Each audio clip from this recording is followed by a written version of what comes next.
Hi again, Courtney here to talk about 6 more ideas on the road to financial independence, how to make it more fun, how to enjoy the process more, and how to have a better life in the process and live your life in a way that maximizes your savings and investments and gives you a sense of freedom from debt and from worry.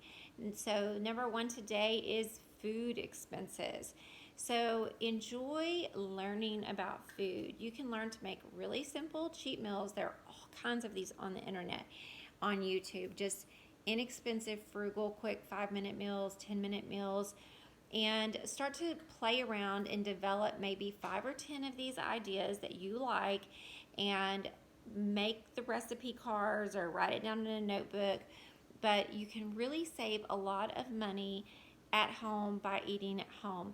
I don't eat meat, but I like Gabe. I was watching Gabe Built the other day. He's great on minimalism, financial independence, and frugality. And he was showing his favorite 5-minute meals that cost under $2 a serving. And I mean, these are not things I would eat, but they are. He did some like cheese and meat quesadillas. I would do beans, and he did like some kind of nachos, and I can't remember what the other one. Oh, a bean chili, a meat and bean chili, and I would just do a bean and vegetable chili. So I am vegetarian, vegan. I don't eat any meat or dairy. So, but you can adapt the recipes and make it fun. Think about, put on some music. If you get something you like to drink, put on some music, cook with your friends, your spouse, or just enjoy yourself. Listen to a podcast while you cook. Whatever it is you like to do, and think of it as self-care and nurturing yourself, because 90% of the time you can make better food at home that you can get out. There's better service. These days with COVID, everything's just not fun going out to eat. And be aware of that, because like it's just not as fun to go out to eat anymore with the service being bad, being understaffed, being worried about COVID, having to wear masks. So start to look at it a new way. Maybe eat out on your patio. That could be fun.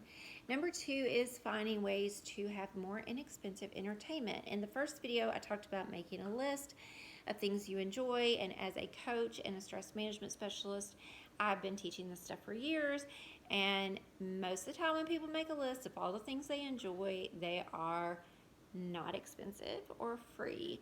And so start thinking about things that you can do and enjoy. And I was thinking specifically about my husband today. My hobbies are cheap or free. I read, I make videos, I work out, I love to hike, I love to swim. Those just cost next to nothing. I pay $25 a year for a pass to a place nearby, a gated community. It's the largest gated community in America. They have lots of trails, pools, and I can use all of that for my $25 pass. Actually, it cost me $2 to get in the pool, but it's next to nothing. So thinking about ways to have entertainment. So I was thinking, if my husband and I had to cut back and cut down, like my husband loves our horses, he loves to hunt, he loves to fish, and those things can get in camp, those things can get kind of pricey. So I was like, how could we make that where he would enjoy it? I was thinking he could focus. He could say, okay, this year I'm going to focus just on fishing and camping because we have a boat, but I'm not going to focus as much on doing trail rides or whatever, because he needs a new truck for that, and trucks are outrageous right now. Like, focusing on 1 or 2 things that you like to do, especially if they cost money, and whichever one is going to be the cheapest, and you would do more of that while you're getting out of debt, or you might alternate every year. So if you have a hobby, I have a son that blows glass, and he was doing it for a living, but he's kind of had some financial struggles through COVID, and he doesn't have the money to buy everything he needs right now. So maybe he might just be thinking of a plan. He also loves to cave and hike. So maybe now he focuses on caving and hiking and focusing on getting out of debt and getting to a better place where he can spend more money on his glass blowing. So I hope that makes sense. The third one is housing. Thinking about your housing, and I don't know to make this more fun, but like my husband and I are focusing on getting out of debt. But if you are struggling with your house payment, in the past, my ex-husband and I sold a house that we built that was our dream home that ended up being our nightmare, because we became house poor after building that house because it cost so much more than we were prepared for, and we could not afford it. So we sold the house and we started renovating another house on our own, and that was fun. I mean, we had some fun doing it. So thinking about other ways that you can get housing. As someone who downsized from a very nice new house to a very old, dilapidated house that needed so much work, it had shag carpet and paneling. It was bad. It is never as bad as you think it's going to be, though. It actually was not that bad. We survived it. We had fun. We loved our neighborhood.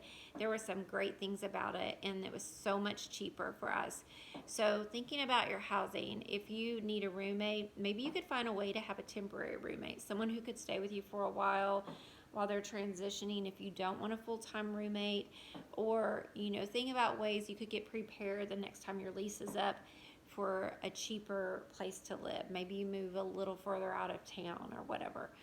But housing is usually housing, food, and transportation are the three biggest costs people have, with the exception of medical care can be depending as well. So trying to figure out how to lessen your housing expense if that's a problem. On your automobile expense, that is also one of the largest expenses people have. If currently you have a crappy car that is old and needs a lot of repairs, you must save for those things. You need an emergency fund, but also just keeping up with the basic repairs and trying not to drive so much. I mean, if you have an old car and there's any way you can get around driving as much, do that. If you're lucky enough to live in a place where you could walk, take the bus, or ride a bike, you would want to do that. Maybe finding a job that doesn't take as much commuting or driving until you had enough money for a new vehicle. And not only have an emergency fund, but having a plan for buying a new vehicle. If you're getting out of debt and you just can't save enormous amounts of money, are there times in your life where you get a little bit more money, like a tax return? Or is there something you could do to be saving and having that to look forward to, thinking about looking forward to that? I was noticing you can still buy about a 13-year-old Honda for around $8,000. I recently bought mine's a 2013, I think, or 2012. My car's 9 years old. I paid $12,000 for it. It's very low mileage. But, starting to save and think of ways like, if you can't pay cash, how can you buy the car with the least amount of payment? But you must have a plan to get into a reliable, cheaper car. Do not go out and buy the most expensive car, or you will be miserable. That is one way to avoid misery. But a reliable car like a Toyota or a Honda with low miles that's been well cared for. And here's my pro tip.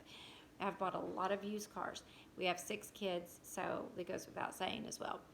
If someone isn't taking care of the car on the outside, they're probably not taking care of the car on the inside. If it's got a lot of dents and dings and holes, and especially if it's dirty, I wouldn't buy it. It probably hasn't been taken care of. Also, number 5 is hobbies. And we talked about this as well with entertainment, but just thinking about doing as many free hobbies as you can and focusing on those for the time period that you're getting out of debt, and letting the hobbies that are more expensive maybe fall to the wayside during this period, or finding a way to keep them cheaper until you're out of debt.